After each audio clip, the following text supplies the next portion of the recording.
the river of hair loss is coming at you, and you have to paddle just to stay in the same spot. So you have to do something just to stay the same. You can't expect something to be a miracle just as a one-off. But anyway, many patients don't even realize the improvements that they're getting in the early stages of treatment, and that's why most people give up. So a month or two on treatment, it may be so easily detected and measured at the level of the scalp if you were in a clinic with a hair check device or the hair metrics as we previously described. But if you're at home, you may be like, I don't know if it's working, nothing's happening, and then you give up. That's the worst thing you could do. The point is, get an evaluation by a board certified hair restoration physician who's actually doing measurements, not just shining a microscope on your scalp and looking and getting a general idea. Oh yeah, it looks okay. No, you want data, you want numbers.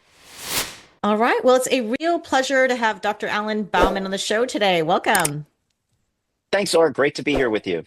Actually, I've heard your voice for a long time now because I've heard you on other podcasts and you just are on the podcasting scene. I'm surprised you don't have your own podcast yet, or maybe you do. No, I don't have one yet, but the inquiries keep coming in. It's all good. I love talking about hair, and we love helping people who are dealing with hair loss. So it's just a natural part of my weekly regimen now to get the word out for those who get to schedule me in. It's all good. Yeah, Just like I'm here with you. thank you. And I like your approach. And I really wanted you on the show because you're not just the average transplant doctor or hair loss doctor. You really got all the biohacks in line. And that's kind of a rare find. And we like to look at these options, other options, and before we actually decide go into a hair transplant or do something radical. Like there's a lot of stuff we could probably do in between. And in this menopause space, it's a really common symptom is to have hair loss or hair thinning. So let's first talk about why and how this is happening.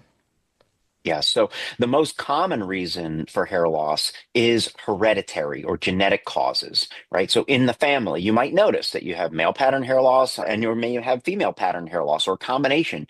You might have parents or grandparents or great aunts and uncles who are dealing with a hair loss situation. And you might be like, well, she's in her 80s. No wonder she has thin hair. But actually, there are many people that live their entire life with an amazingly thick, full head of hair. So there is a strong genetic component. But as you mentioned, the biohacks really circulate around this holistic view of hair loss. And this is something that I've had for many, many years, even well before there was the word biohacking invented by our friend Dave Asprey. We used to just call it health and wellness. But what we realized is that in the hair loss world, treating those who are dealing with the hair loss situation, that the hair follicle is a very highly sensitive barometer to all sorts of things that can go wrong in the body, right? So hormonal changes, excessive stress, poor nutrition, even poor sleep, inflammation, changes in your gut microbiome and nutrients and fuel balance and things like that. So there's a lot of different things that can really interrupt the hair follicles, which are the little mini organs that are producing the hair. And then that doesn't include all the other things that we do to torture that hair fiber after it's all grown in, right? Yeah. Actually, you mentioned it, the follicle as a barometer, and it reminds me of this, the fact that our hair, skin, and nails can show what's happening on the inside because we can see our hair, we can see our skin, but we can't see on the inside. So I think you're right. When we are experiencing hair loss, especially during this perimenopause and menopause phase, it's a sign. And is it hormones? And that's what a lot of women, they go down this rabbit hole of one or the other. And when somebody Mhm. comes to me with hair loss in their perimenopause or postmenopause phase, the first thing I usually think about is thyroid and thyroid health, because that's also one marker, and or B vitamins or menopause and hormones as well. So what in your with your clientele, what is the root cause? I mean, the genetics is a big deal. Okay, we know that. And actually, before I go into that, I had a question. Is it true that let's say my father, it's the mother's father, is the one that shows if your son will have male pattern hair loss, or is that just a myth? Yeah, that might be an old husband's tale, actually.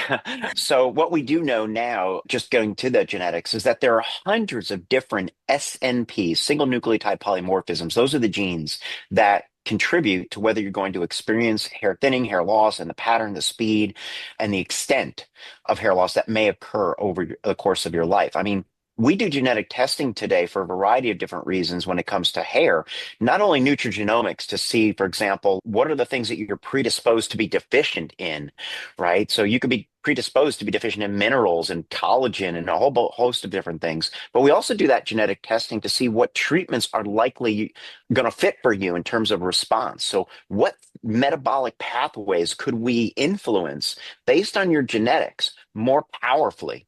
And the simplest one really is Minoxidil, for example. Are you going to be a good responder to Minoxidil? We can answer that question with genetic testing. So Wow. there, You genetics don't need does to play a waste big money on a role. bottle if you're not going to respond to it. Yeah, it helps us aim into the things that may or may not help us. So that's really an important thing. So the mother's father, I would say, is a myth. The genetics come from both sides of the family. It's not one side versus the other. I mean, we know that mitochondrial health comes from the mom's side. So that probably has something to do with it as well. We know, as we said, hair follicles are a very, very strong barometer. Of course, skin is the largest organ in the body, and all of us are taught that in medical school. But the second most highly metabolic cell population in your entire body is the hair follicle cells. And Mm. so the only thing that's faster, more highly replicating, has a higher rate of division is really your bone marrow, right? So that would be your blood cells, your immune system, and so forth, which kind of makes sense. If you're undergoing, God forbid, a chemotherapy treatment for cancer, it knocks out your blood, your bone marrow, right? And it knocks out your hair and also your gut lining. That's also highly metabolic, very rapidly dividing and replacing itself once every day or so. So that's why these hair follicles are such a sensitive barometer to nutrients and fuel and hormones, obviously, a very hormonal organ, inflammation, and all of these other things that kind of direct survival in the body.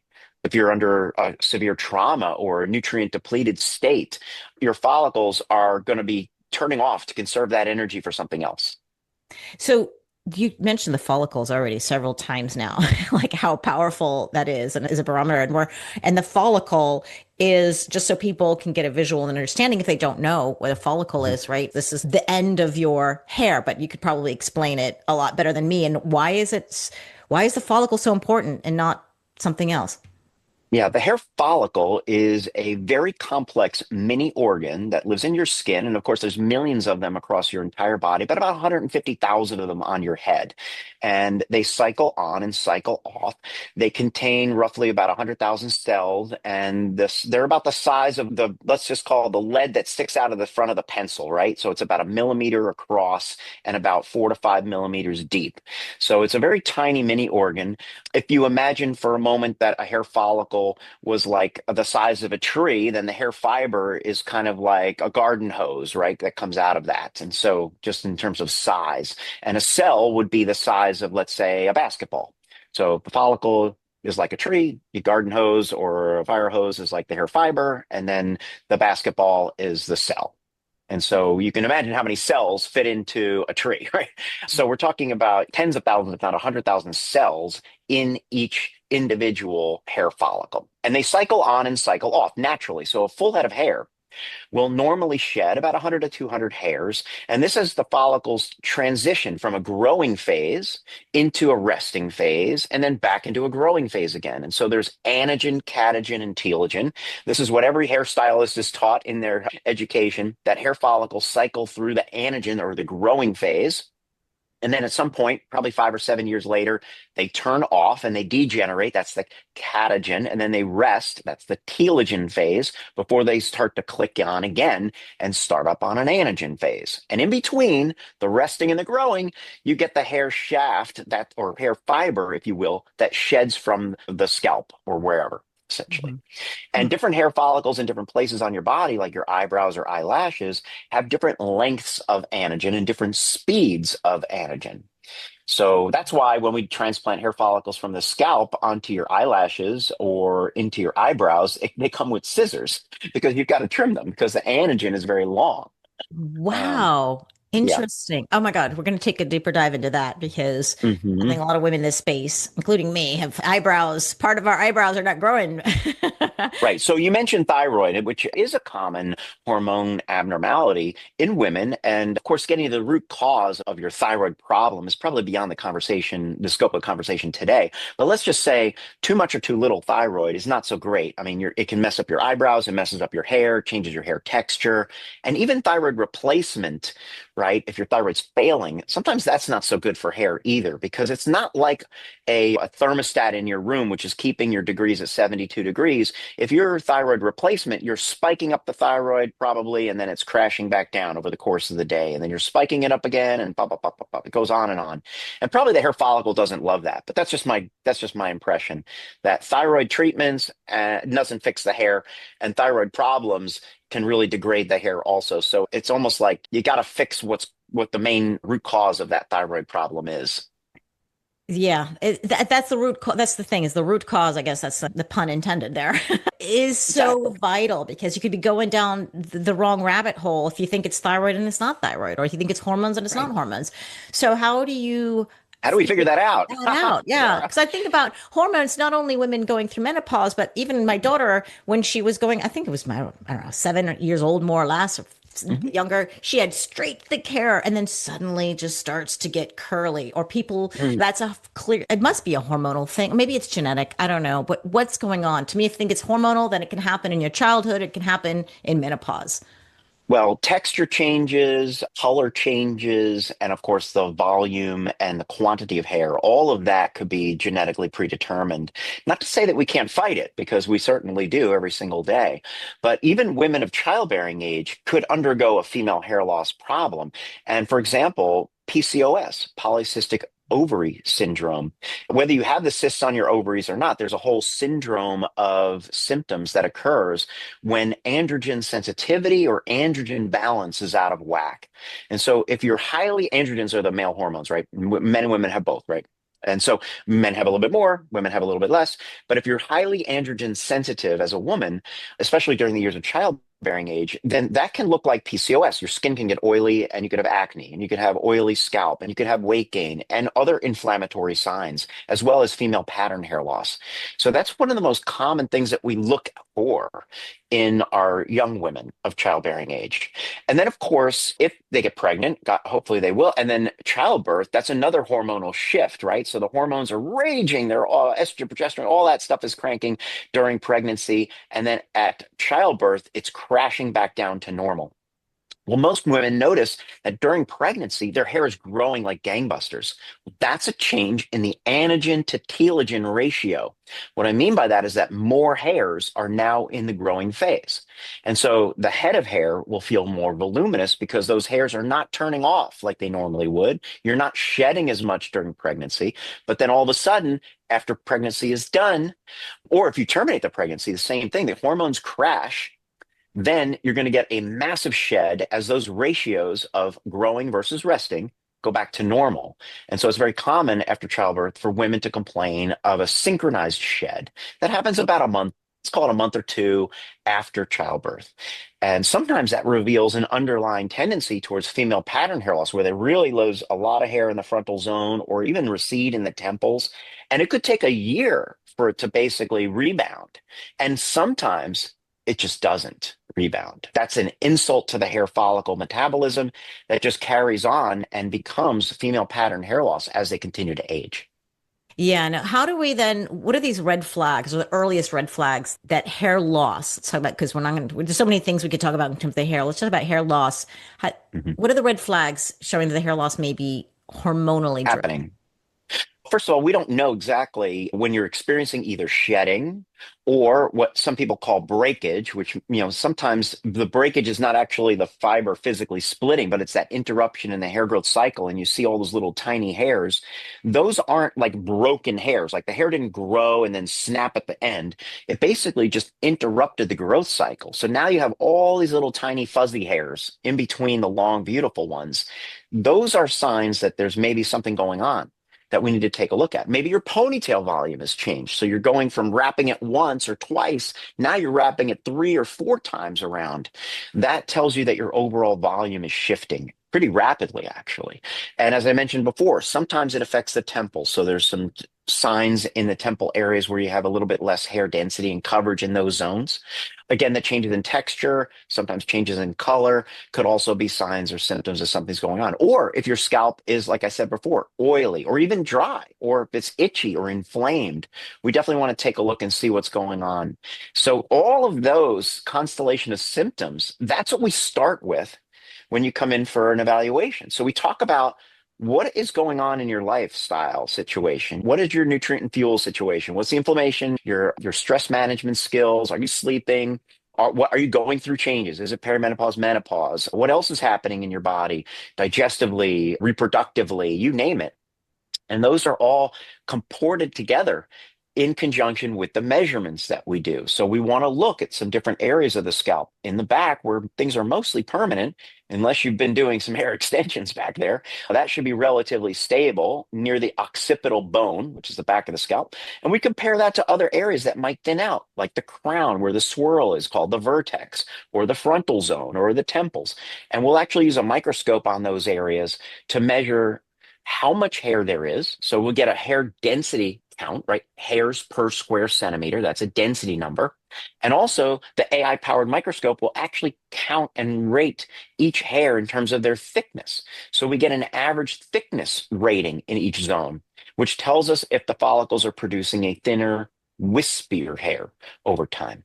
And so there's a variety of other measurements that we do, but those are the basic ones to try to figure out, is there a pattern that's developing? So if everything is good back here and things are not so good up here, it's a little bit more diffuse, weaker hair, that's suggesting that there's some hereditary tendency.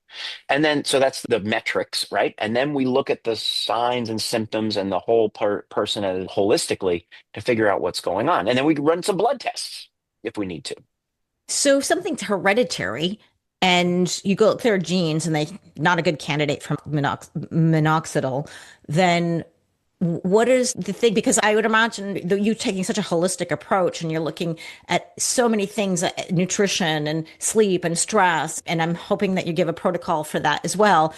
Oh, yeah. But is there somebody who's kind of got it all dialed in, but yet their genetics kind of suck? And what would you do for somebody like that? And I know there's probably men and women differ, so I'd like to focus a little bit on the menopausal woman. How would you help her with that? So again, we're going to look at all of those different things, do all the diagnostics. Genetic testing, as you mentioned, certainly is not a yes or no on minoxidil. It's just that you're not likely to have a great response from like the over-the-counter versions. And just to dive into that a little bit more, it's what we're looking at is the enzyme activity in the skin called sulfotransferase. So that's an enzyme that everybody has. And what that enzyme does normally is it converts the minoxidil that comes out of the bottle into minoxidil sulfate, which is another compound, which is the active metabolite of minoxidil. So minoxidil itself is actually a prodrug. It's not the actual molecule that affects the follicle. It has to be converted by the skin. And if you have low sulfotransferase activity, that means that you're not converting minoxidil into minoxidil sulfate. And so you're likely to get a weaker response from that over-the-counter minoxidil, or even Hims or Hers or whatever version that's out there with these online pharmacies and such, which sounds so easy and simple. But if you're getting just the generic minoxidil without any kind of a booster added, or you're at a low dose, then you're not going to get a great response. And then, of course, you have to deal with the fact that it's actually greasy, gooey, or nasty in your skin. So a couple of ways around that. If you can tolerate a decent compounded version, we put a little bit of tretinoin in there. That's a stimulator for the sulfotransferase. That makes the minoxidil work better. It actually makes it penetrate better too at the same time, which is nice. But we can also use minoxidil orally. So if you're not a great responder or you don't like the idea of a topical version, let's go with the oral. That's been a game changer for a lot of women. A small microdose of minoxidil is not going to tank your blood pressure. It's not going to cause water weight gain. That's when you're overdosed with it. So we start with a microdose of minoxidil. We can also add spironolactone into that compounded version. That is a mild diuretic and also a mild anti-androgen. So it does kind of double duty. And that's a very nice treatment option. That's very simple and easy. One pill once a day. And women tolerate that very well. And oral minoxidil could obviously also be used in men. But for our women, that may be something that we consider. But backing up, we looked at their holistic situation, lifestyle factors, and all that, nutrients and fuel, making sure they're not protein depleted or iron deficient or vitamin deficient or mineral deficient. We want to make sure all that's on point. So we have a nutritional guideline and regimen that we like. I mean, if you're a vegan, God bless you, that's great, but just you may not be necessarily absorbing enough protein to grow hair. And of course, there are vegan bodybuilders. That's great. Those people are genetically programmed to convert whatever they're eating in terms of vegan protein into muscle, which is fantastic. But not everybody can be a vegan bodybuilder. That's just not, and not everybody vegan is going to grow good hair. In fact, that's a high risk. So we can figure that out. So then we dovetail into, as you mentioned, medications after we did a genetic test, but there's other things that are non-pharmaceutical. So for example, red light therapy is another great option for our women. Really, whatever hair loss situation they have, as long as it's not a scarring alopecia where the follicles are dead and gone, as long as it's not a massive inflammatory situation, using red light and especially lasers can increase blood flow and impart energy to the follicles to help produce a thicker, stronger, healthier hair. So the Bauman Turbo Laser Cap is a great at-home option as well. Yeah, so there's all these yeah caps that sell online and all kinds of devices for the face, for joint pain, and Yeah. for hair. So when you have a client who's working with you, do you need to bring out the big guns and say, come into the clinic with some big old machine that's more powerful than the at-home devices, or can people get benefits with just at home? Well, 25 years ago, we had the first in-office laser. It was amazing. It was a big unit. I mean, it was 10 times the size it needed to be compared to obviously today's devices. But it's obvious that those large, powerful units have gotten watered down. I mean, you're not going to get the same kind of treatment from a three or $5,000 medical grade laser for your scalp as a 500 or 800 or even a $2,000 Amazon device that looks like a bike helmet. I mean, please, those are Chinese knockoffs that barely have any power, Mm. unfortunately. So a medical grade unit is really what you should be focusing on. And I think women are smart. They know this. The skin cream that you're going to get Kmart is not the same as what you're going to get prescribed from a certified esthetician or medical grade dermatologist's selection of products or pharmaceuticals. But what happens is that these things get watered down and then they get pushed out to the general public and they get confused. Mm. So So you've got to look for the right device for sure. The power density is the key. A little blinky red light LED for your skin, that could work, but that's not going to grow hair. You need a lot more power density. You need a much more powerful unit for hair growth. and the idea is bringing blood flow, or is there something more to it? Two things. So you're absolutely right. It does increase blood circulation, and that's why we use it for wound healing. It also decreases inflammation, which is great if you have an inflammatory condition. But most importantly, we know today, and we didn't know this 20 years ago, we know the mechanism. We know how red light, which is the wavelength, that's the color, the red wavelength of light is converted into cellular metabolism. That's converted into the energy of the cells. ATP is like the gasoline that cells use for energy. And if you can increase available ATP, and the cells are going to perform better. They're going to be optimized. So even if your mitochondria are failing a little bit, we're getting older, they're not working as great as they should, or God forbid you have some metabolic condition that's affecting your mitochondria, or some mitochondrial deficiency. If you impart red light to the mitochondria, those are within every single cell. Those mitochondria are going to make more energy available to those cells and they're going to improve their function. So that's why it works on skin. That's why it works on wound healing. And that's why it works for hair regrowth. Okay. But it's dose. You got to know the dose. You can't just shine a little flashlight on your head. That's not going to grow hair. And you have to have a follicle. That's the other thing. If the follicle is too far gone, then you're not going to get the results. Or Yeah. So what do you do? So in your clinic, so someone who is interested, let's say, I want to test out the red light therapy. And Mhm. what most people do is they go online, they buy a device and either works or doesn't work. But you're saying How do that they even know? yeah, you can say we can look at your follicle and see if you're a good candidate to red light therapy first. And then you can either go in your clinic or buy the device. But what you're telling me, these are watered down or these are probably not as powerful. So what should somebody be looking for if they're going into a clinic and the doctor may say, hey, we've got this really powerful device, but what should they Yep. be asking to know if it was a really good machine?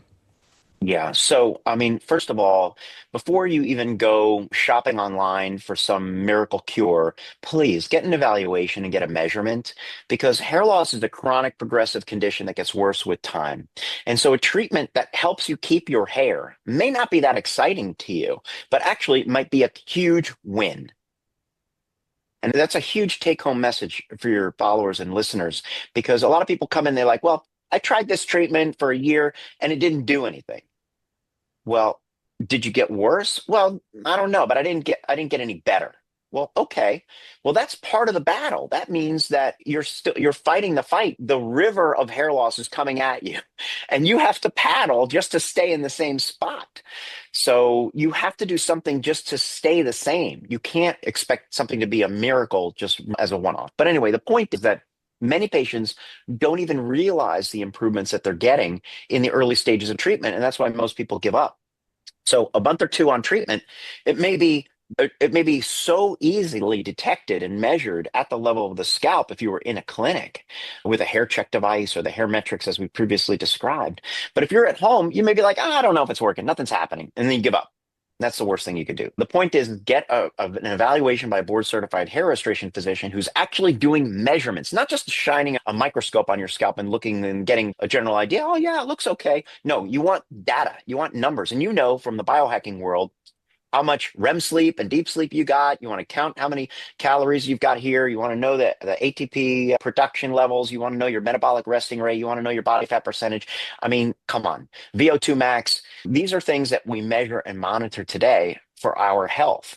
Okay. And so if you want to measure your hair's health, you need a number to go with that. And it needs to be measured in the same place. And there's ways that we do that, either through digital tattoo or a stereotactic device, so that we know exactly what's going on. So that's the first thing. That's just evaluation and monitoring.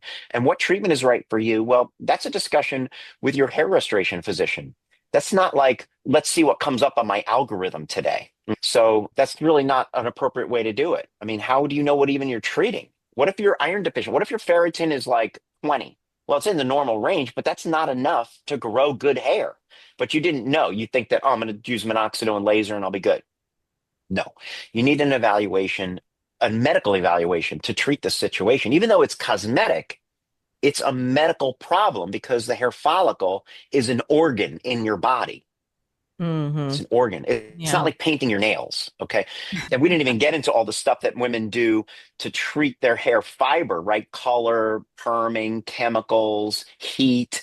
I mean, all of that can degrade the quality of the fiber without even affecting the follicle whatsoever. It can just make the hair break or look ratty and dry or dull or lose its aesthetic value in and of itself. Yeah, there's a lot we can do. The good news is that when we do these measurements and you're doing some of your hair homework, it could be a topical or oral treatment. Maybe it's a red light therapy at home. Maybe you're doing the nutritionals. There's also things that we can do in the office by leveraging your own body's natural healing process to grow the hair faster, better, stronger.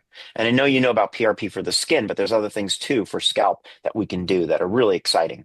You have so many tools in your toolbox. I don't know where to go because there's so much I want to ask you about. But you mentioned this digital tattoo and measurements, and I'm all about testing, measuring, and assessing.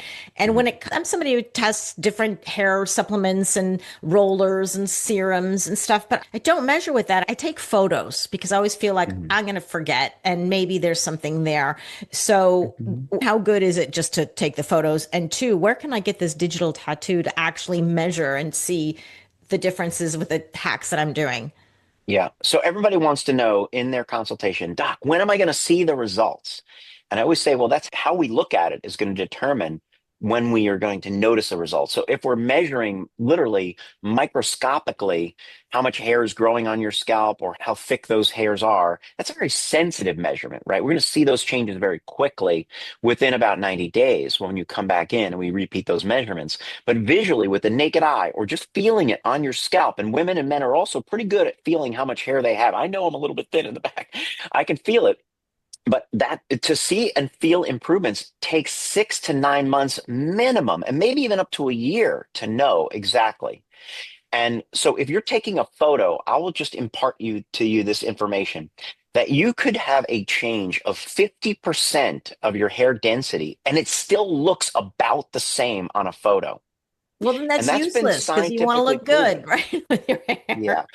So that works both ways. Number one, you could lose 50% of your hair without noticing to the naked eye. Now, of course, if you're feeling it, you're touching it, you probably understand the volume changes, but that's just a natural property of how hair covers the skin. And it was a hair surgeon that did these studies because the debate was how much density do you need to get the patient happy? But it works in reverse also. And what they determined is that they took an area of scalp that was virgin, brand new, no loss.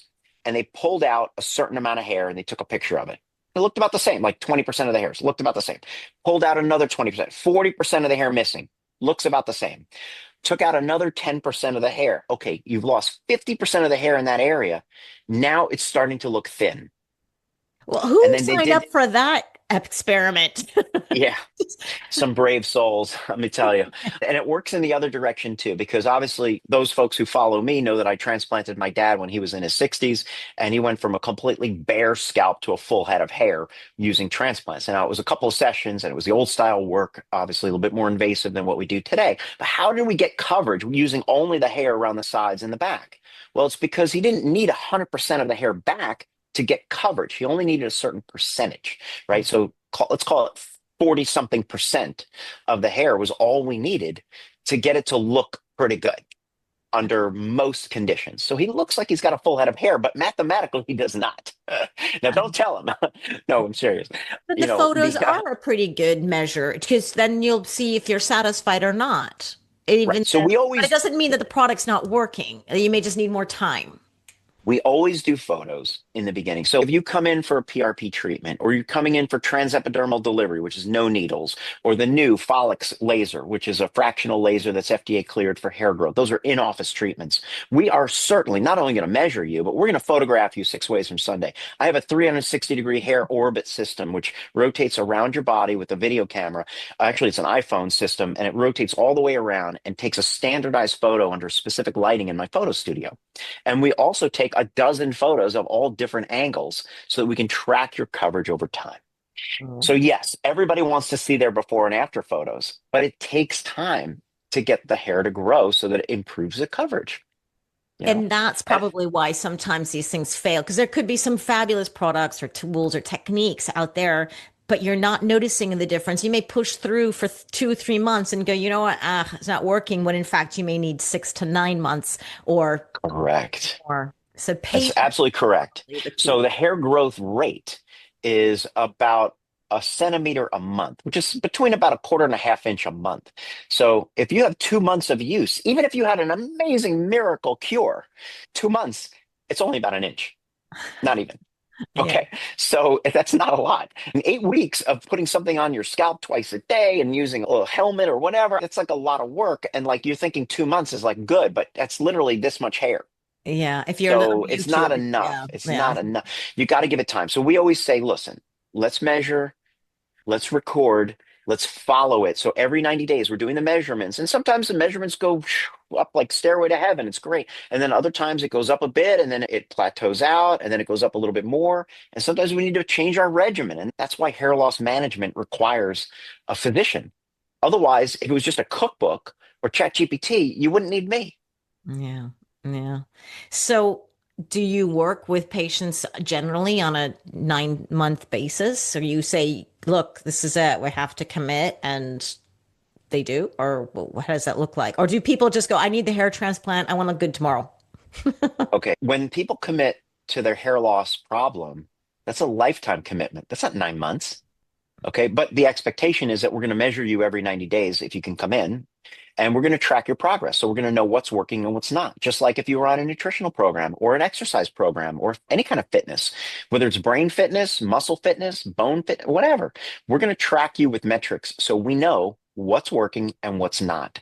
We can modify, we can delete, we can add. And sometimes you could have the best treatment in the world, but you just can't do it yourself. Like you just can't do the topical, you can't do the laser, whatever. You forgot, you traveled overseas, you left it home. It happens. It's okay. We're all of us are human. Some months I forget to do my laser too, and then I get back to it. But the point is that hair loss is a chronic and progressive condition. There's no cure. It doesn't get better on its own. It will get worse on its own. So that's why it needs a commitment long term. young, old, medium size, wherever you are in life. If you want a long lifespan, of course, we want a long health span. And even more important than that, we want a long hair span. So we've got to fight that fight for the long run. But yeah, appropriate expectations no matter what. Now, if someone comes in, they're like, oh my God, I need a hair transplant, 911 emergency. Well, hold on. Transplanted hairs are permanent, but your other hair is not. So can we please spend a moment here, put the brakes on the transplant idea, which we'll get to, but what are we doing right now to maintain and enhance your existing hair so that those follicles become part of the solution and not part of the problem? And that's a very, sometimes a long conversation, longer than like, when can I sign up for the transplant conversation? But we have women, let's say postmenopausally, who are using hormone replacement therapy, and that might include a female hormone, male hormone, could be including testosterone. And oftentimes they are experiencing aggressive female pattern hair loss, which could be even a receding hairline from that testosterone replacement in menopause. And in those cases, oftentimes we have to put medications on board to stop that progression. And we have to use transplants to fill back in those areas where the temples are receding. So sometimes we do have to take aggressive action, but we don't ignore the existing hair. That's my point. So in conjunction with the transplant, we might do PRP, platelet-rich plasma. We might do peptides with transepidermal delivery or the laser treatments that I mentioned with the Follics and things like that. Just depends. You mentioned testosterone, and that's one thing a lot of women are fearful of. The acne and the hair loss and maybe aggressiveness or change in voice. And some of these things are permanent, irreversible. It's not like, oh, okay, I'll just back down if I don't see these side effects. But how many women are you seeing? As I understand, you need to be on like really high dosages of testosterone. It's not like the standard dose. So are you, or is it perhaps a response thing? Are you seeing women who, how many, what's the percentage of women you're seeing are actually in that camp where they're like, wait, we got to cool it on the testosterone, or we need to offset it with some medication? Yeah, so I think we're in a different place now than we were certainly 20 years ago. So I've been a member of the American Academy of Anti-Aging. They are talking about hormone optimization therapy for 25 years. And of course, there was studies from the FDA and things like that really put the damper on that for many, many years. And now only recently do we have the acknowledgement that hormone optimization is helpful for women, not only just symptoms, but longevity and all the above and all the great reasons that, again, could be a whole nother podcast, which I don't want to dive into. But the point is that I'm seeing more and more and more women today on hormone optimization therapy that we may have not have seen dealing with hair loss because they're on testosterone. So they had the genetic tendency, and sometimes it's a little whiff of testosterone and it causes a lot of hair loss. And then other patients are doing treatments that might include not just simple troches or creams or things like that, but they may include pellets. And so when you're doing testosterone pellets, I think there's an even higher risk because it's a little bit more difficult to control that maximum peak of testosterone. And look, if you're not sensitive to testosterone and your hair is just doing beautifully and you're feeling great and lean muscle mass, libido, everything is rolling along, great, fantastic. You're a lucky person. If you happen to have the genetic tendency or androgen sensitivity gene, then you may not be so lucky and you may be seeing a little bit of receding hairline there. And what we have to do is work on protecting the existing hair. And we can do that through anti-androgen therapy. There's herbal anti-androgens like saw palmetto, and we sometimes use that. And there's the finasteride, as we mentioned, or dutasteride, which is even stronger, spironolactone. I mentioned that previously. So there's a whole host of therapies to kind of block that DHT, the dihydrotestosterone, which is the compound that comes from testosterone. So it's not the testosterone itself, it's what's converted into that actually degrades the hair quality. And then, of course, all the other things we talked about to make the follicles more resilient so that they're not as affected by the testosterone therapy. But if the follicles are pushed beyond repair, then that's where you need the transplant. But that's elucidated through a medical evaluation, microscopic evaluation to let's see. And there's never look, we can always transplant it. But let's give the medical therapies a chance to kind of do their business first. And that's just a philosophy I've always had. Even when someone, as you say, comes in and needs a transplant 911. Exactly. The 911 transplant. Explain to me, because when I started testosterone creams, I was putting it Mhm. behind the back of my knees until one day I saw Mhm. this big old hair patch I'm like, what is this? And my husband's like, well, then I better put this on my head. So why is it Mm, that testosterone is making hair grow in some places, but yet not in others? sure. So when men go through puberty, right, they grow hair in places they didn't have hair before. But we also know that the metabolite DHT of testosterone is the trigger for male pattern hair loss. So I'm not saying that Mother Nature was lazy in terms of making locks and keys out of these hormone receptors, right? The androgen receptor is over here and the DHT is over here and it clicks together, right? But what happens after that receptor could be different depending on where it is in the body. So you're absolutely correct. In men, they grow beards, right? Because those follicles are sensitive to the high levels of androgens, and the androgens stimulate hair growth here.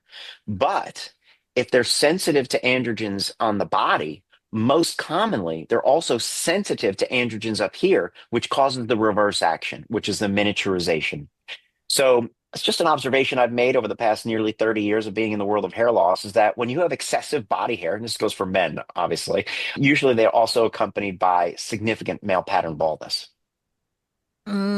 Interesting. So it's the same DHT receptor, but has a different effect wherever it is on the body. If you're on the scalp, you're going to have hair loss. If you're a woman, you're going to see more hair in the sideburn area or a little another whisker on your chin, perhaps. And then you literally put the testosterone behind your knee or whatever. You stimulated the hair growth there. Yeah. So now I put it just on my belly or side, and so far so good. Okay. Yeah, Right. we also have laser hair removal, by the way. It takes care of some of that stuff too. I know I've done it. I was all clean until that. Mm, And I know I yeah. gotta go back to laser. But you're right. It's so interesting how the body responds. And that's why it's so bio-individual. So Yeah. let's talk about some of the things that when, Remember, we said the hormone or androgen sensitivity in PCOS, right? Women of childbearing age, they have excessive hair growth in other places. Hirsutism is they have hair growth in unwanted areas, but also hair loss on the scalp. So it's the same androgen sensitivity, but it's having a different effect depending on where it is geographically on the body, anatomically, right? yeah. Oh, and that's also the reason why when we take a transplanted follicle from the back of the scalp and put it in the front, it stays because it's immune to male pattern hair loss. Yeah, so I was told that if you're going to do a hair transplant, not to do it too young because you may fix the top of your head, but yet the sides of your head as you're aging may also get eventually, I guess, have hair loss. So in fact, you may have a big bushy hair on top, but then everything else, it's going to look really wonky. So again, you correct me because it was recommended wait until you're older when everything kind of, I guess, Are you talking about men or women or I'm both? talking about men. Yeah. And so maybe men, yeah, women are different.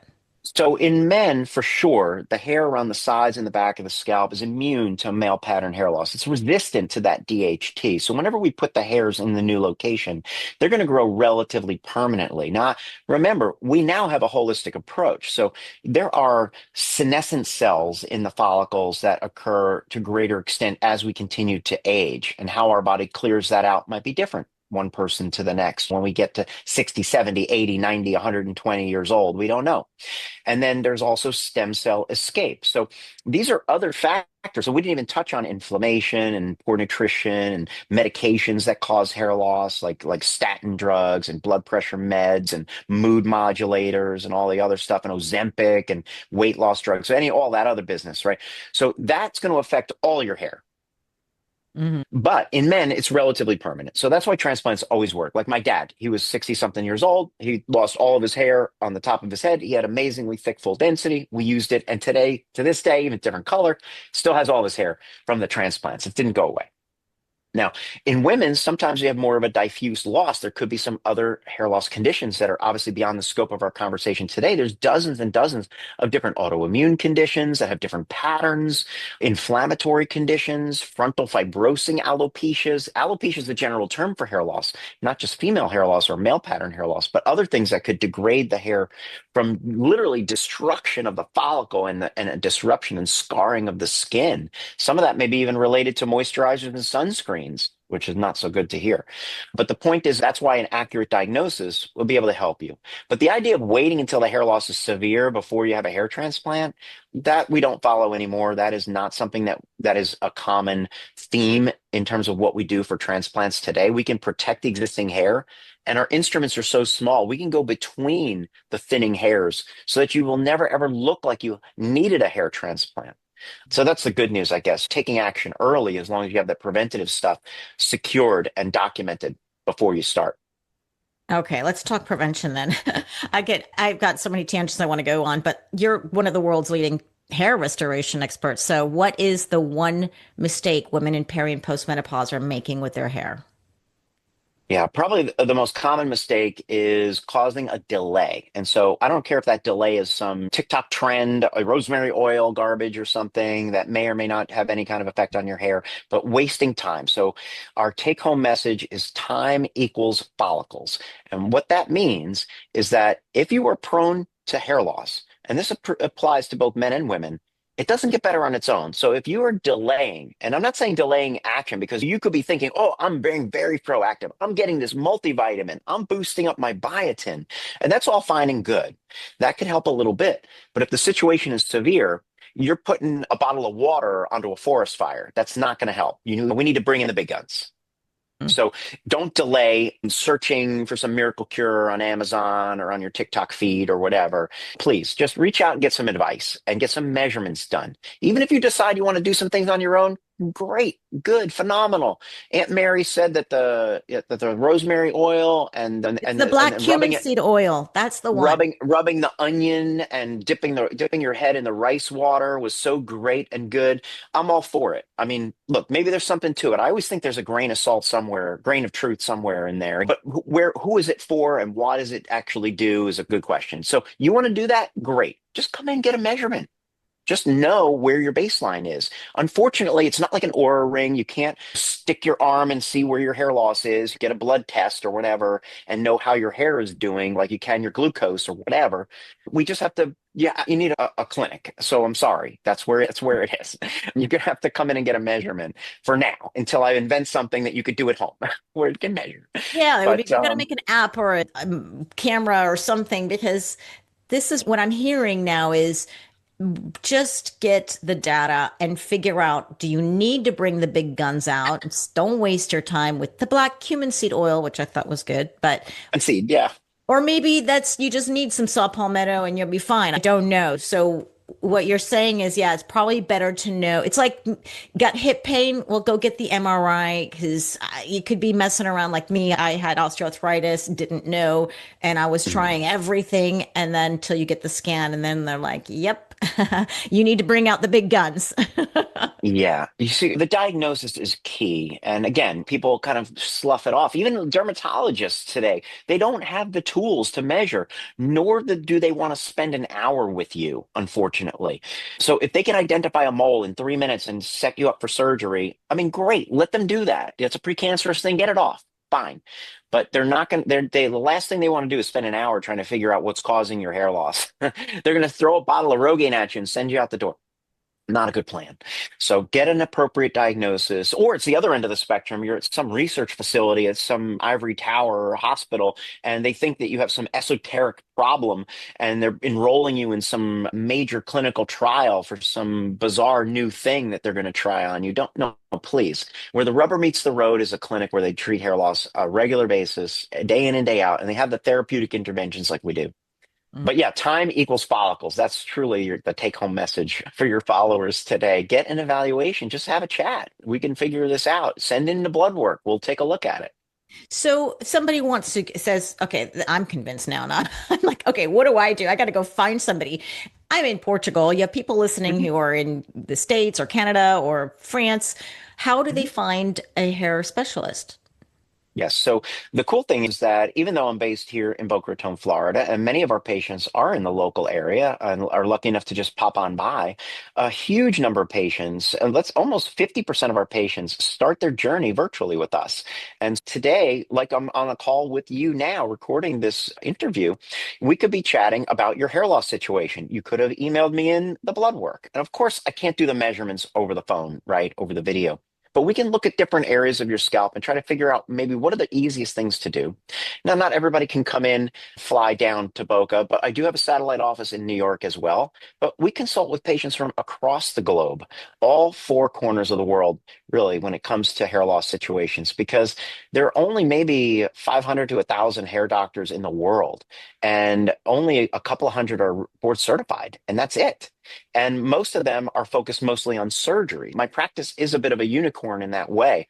I have a 13,000 square foot facility. I have near over 30 team members. I have a number of practitioners, my associate physician and her hair surgeon, Dr. Rose, and my nurse practitioner, Trina, and I have my trichology department with Kimberly. I mean, there's a lot of things that we're doing here to take care not only of scalp health, but hair loss and hair restoration, all in conjunction, even to the point of cranial prosthetics, which we didn't get a chance to chat about today either, for folks who are not candidates for hair transplants and they need hair replacement options. This, I want to just tap into the woman who has had chemotherapy, Mm. and very commonly she loses her hair. And I've heard of something called cold capping. Does this really work? And is it safe for everyone? So cold caps absolutely work. You have to get approval from your oncologist usually in order to use the cold cap, because what it does is it basically freezes your scalp and it shuts down the blood supply to that area while you're undergoing chemotherapy. So a couple of concerns. Is it 100% safe? Well, I don't know the answer to that, because if the chemotherapy is not getting to the scalp, then obviously there is a potential, theoretically, of maybe a metastasis or something else happening in the scalp that you're not treating. Now, that sounds like it would be a pretty rare occurrence. And that's the reason why most oncologists today are giving patients permission to do cold caps. So some of them are electric, some of them come in buckets of ice and things like that, and you swap them out. So it's not an easy process. And I have to tell you, it's not that comfortable from what It's I've quite heard. painful. I had a friend do this. Yeah. But it definitely works. I have many patients that we have recommended it to. It's not a service that we provide. The services are all over the place. Like I said, some chemotherapy clinics actually have electronic cold caps literally in their infusion suites. So you could be like hooked up to the chemotherapy and then you're wearing your cold cap that's plugged into the wall over there. So yes, it does work. The good news is that most chemotherapy hair loss does rebound, that the follicles are actually hardy enough usually to rebound. Now, there are many exceptions to this. There are some exceptions to this. Some of the breast cancer drugs, like Taxotere, cause severe chemotherapy alopecia. So post-chemo alopecia. These are young women, unfortunately, who are on Taxotere, where they had severe hair loss and the hair did not grow back. There have been class action lawsuits, which I'm sure you can look up online. This is a well-known side effect of Taxotere, which is just an awful situation for these young women. And I've treated many of them and spoken to many of them, being involved with the cranial prosthetic programs that we have. Some of these we can provide pro bono, other ones that we cannot. But we've done cranial prosthetics for some of those women and at least provided evaluations and such and tracked them over time. Now, can we get your existing hair to grow back a little bit faster, better, stronger? Yeah, so that's where lasers and minoxidil and PRP can come into play to really fertilize that garden and boost the hair growth back after chemotherapy. But yeah, it's an awful situation when you lose your hair. Sometimes the loss of the hair prevents people from undergoing the life-saving chemotherapy, meaning that they don't want the chemo because they don't want to lose their hair. Yeah, it's a big deal. Hair is something, it's such a symbol and identity that it's Yeah, really hard to, yeah, to let go of that. Do, it's a very emotional organ, as we say. it is. So cranial prosthetics, what is that? Mhm. So cranial prosthesis or prosthetic is a medical grade hair system. And most people think of wigs and weaves as being detrimental to the scalp and the hair. This is something completely different that was invented in Bologna, Italy. It's a handcrafted masterpiece, to be honest. What we do for someone, let's say they have the post-chemo alopecia, the hair's not coming back, or they have alopecia totalis, meaning that they've lost all their hair to autoimmune and they don't want to be on, or they can't tolerate the FDA approved drugs for that anymore. Cranial prosthetic is done in a process which is really interesting. So we take a scan of the scalp, literally a 3D scan, and we send that over to Bologna, Italy, with a lot of details on the patient, what they want in terms of hair density, color, curl, length, and so forth. They will create a representation, a 3D model of the patient's scalp inside their factory in Bologna, Italy.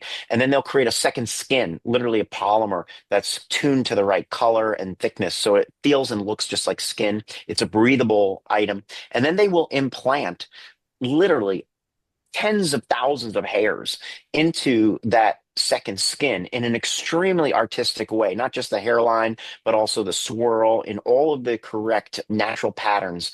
And then that system, usually two at a time, are created and they're sent back to us. And patients will be have those cut in, they'll be applied to the scalp, and they're applied with a surgical glue, essentially an adhesive that makes it last on the skin for about 4 weeks at a time.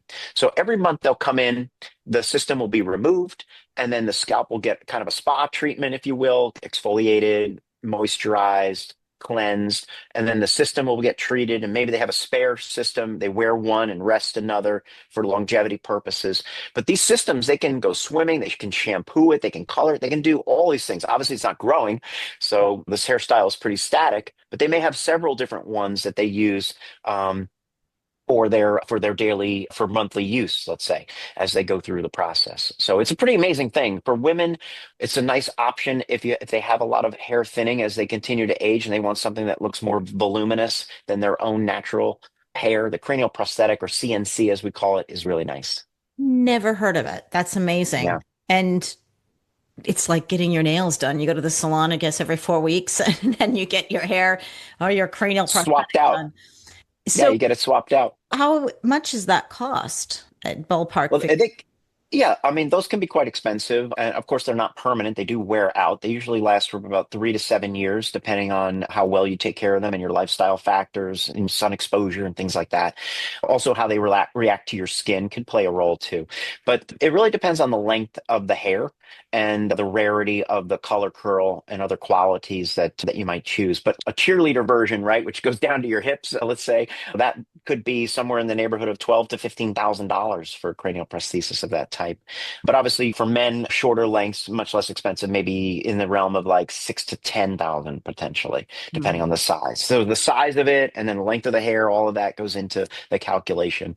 But that would require a consultation, obviously, with my team. Yeah, no, yeah, just kind of get an idea what this is going to cost. And then, of course, then every 4 weeks, you have a treatment A or. service. Yeah, it's a service appointment, basically. So it gets swapped, and it takes about an hour to do all the business in the scalp, keep it healthy, make sure the system is in good shape. Sometimes they need to be sent back to Italy for a little tune-up, add more hair, things like that, because they do age.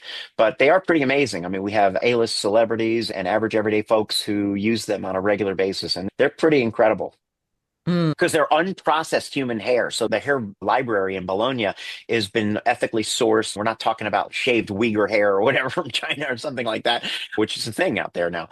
But the quality of the hair, since it's unprocessed, you choose the color. And we're so used to here in the Western part of the world, processed hair, it feels dull and looks dull in comparison to virgin hair. And the virgin hair is just amazingly, it's soft and smooth. It's incredible, actually. I have a closet of them, so it's kind of fun to go check them out.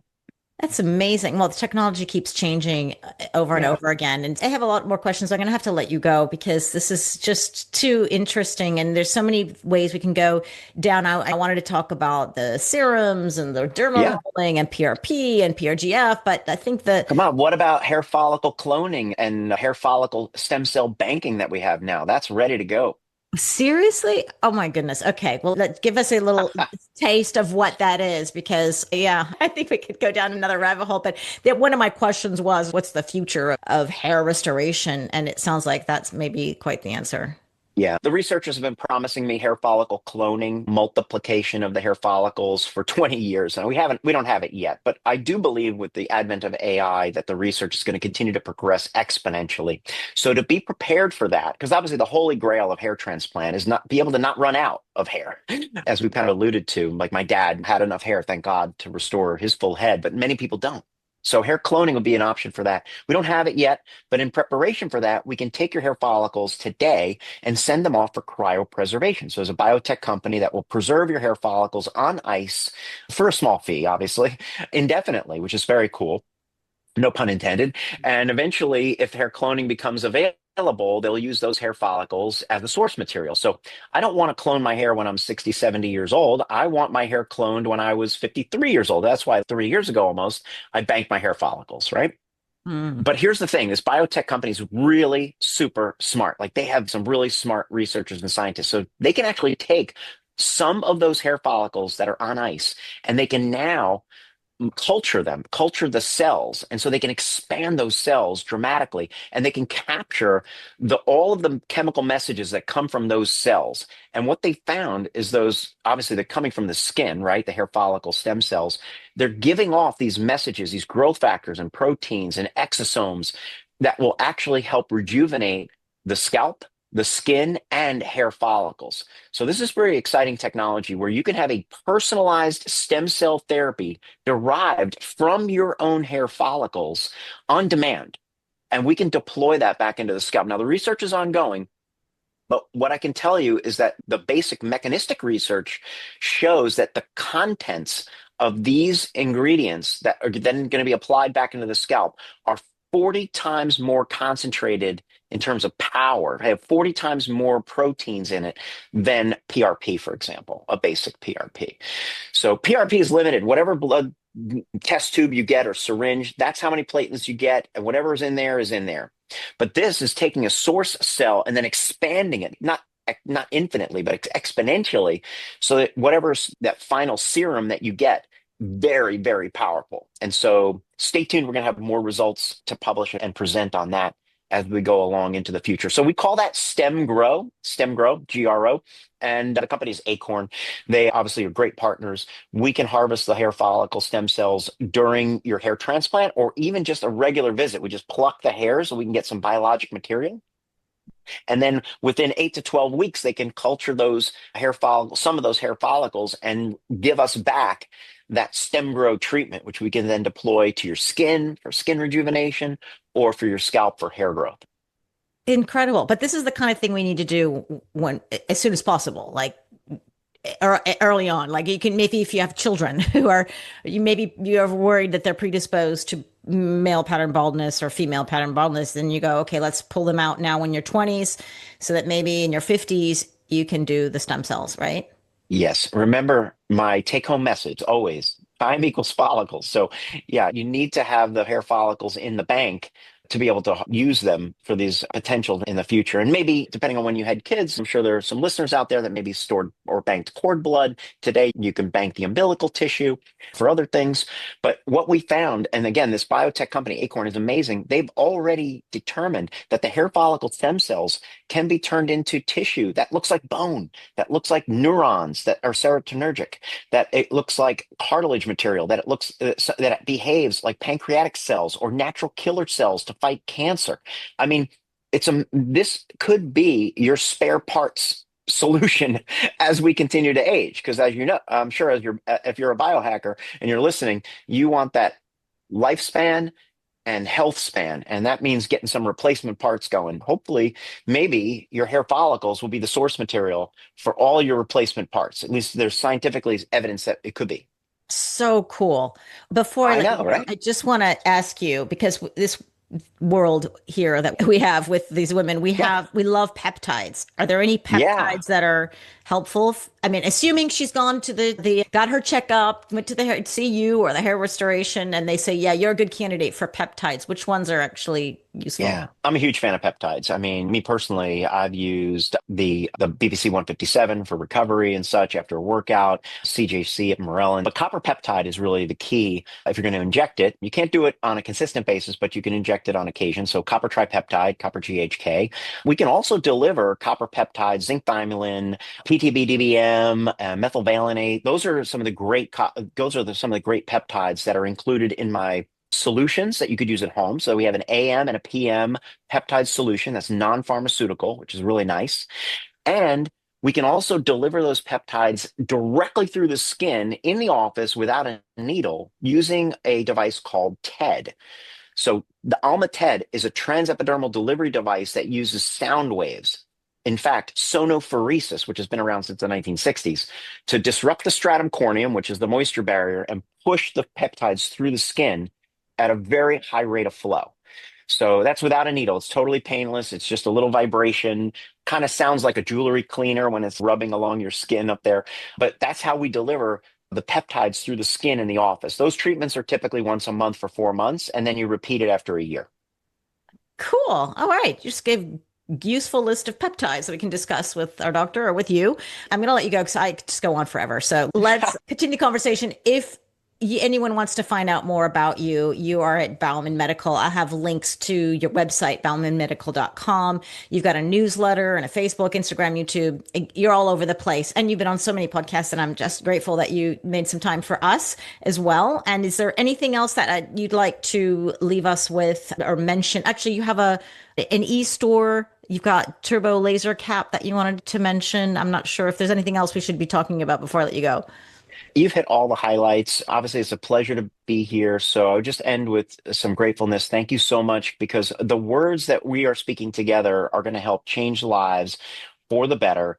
Those people who are out there suffering from hair loss can dig into this podcast, search out the information that we have on baumanmedical.com. We've got thousands and thousands of pages of information, hundreds of hours of video content that you can consume depending on what your situation is, what therapies you just heard about, the different diagnostics that we talked about, and most importantly, get questions answered. So you can just go to baumanmedical.com/ask and type in a question, anything, almost anything, and I will get a response back to you. As long as you put your email or phone number in there, my team and I will get back to you. If you don't put a response email or phone number, then we can't get back to you because we don't know where you are. But put your name and number in there, and I promise I'll get you an answer.